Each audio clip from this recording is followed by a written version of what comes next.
দুপুরবেলা ইচ্ছা করলো দম বিরিয়ানি খেতে, তাই বাসা থেকে একাই বের হয়ে গেলাম। তো কিছুক্ষণ যাওয়ার পর একা একা ভালো লাগতেছিল না, তাই গুলিস্তান থেকে বন্ধুদের সাথে নিয়ে নিলাম। হাঁটতে হাঁটতে চলে আসলাম আমরা সুলতান ডাইনে, ছাত্রজা ব্রাঞ্চে।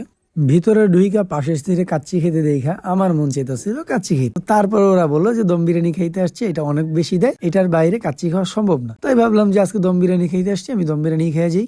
দম বিরিয়ানির দাম হইলো আপনার সিঙ্গেলটা 199 টাকা, ব্যাট সহ পরে আপনার 260 টাকা দাম। চলে আসলো আমাদের দম বিরিয়ানি। কালারটা দেখে আমি তো পুরাই অবাক, যে এত সুন্দর লাগতেছে কালারে, খাইতে জানি কেমন স্বাদ। আবার বাসমতি চাল, এটা সুলতান ডাইনের কাছে, সুলতান ডাইনে যেহেতু দম বিরিয়ানি, সুলতান ডাইন মানে তো একটা ব্র্যান্ড। আমার কালারটা দেখে খুব ভালো লাগতেছিল, আমার মনে হইতেছিল যে না আসলে অনেক স্বাদ হইব, কিন্তু তারপর টেস্টের দিক দিয়ে যেয়ে দেখি হ্যাঁ রাইসটা ঠিক আছে, বাট মাংসটা মানে ওনারা এমন ভাবেই করছে যে শুধু সিদ্ধ মাংসের, মানে আমি তেমন একটা ভালো স্বাদ পাইনি মাংসটা, কিন্তু রাইসটা ছিল একের। কোয়ান্টিটি ছিল অনেক বেশি, মানে একজন মানুষ খায়া পুরা ভরপুর হয়ে যায়, কষ্ট হয়ে যায় একজন একা খাইতে। 199 টাকা একজন একা খাইতে কষ্ট হয়ে যায়, এমন বিরিয়ানি খুব কমই পাওয়া যায় ঢাকা শহরে এখন, তারপর পুরান ঢাকার মতো অঞ্চলে। তো যে খান নাই লেটস গো, চলেন আমার ডাক দিন সাথে, আমিও যাবো আপনাদের সাথে আবার খাইতে, কারণ আমার কাছে ভালোই লাগছে। 4 জন খেয়া বিল আসছে আমাদের 975 টাকা, সাথে কোল্ড ড্রিঙ্কস ছিল।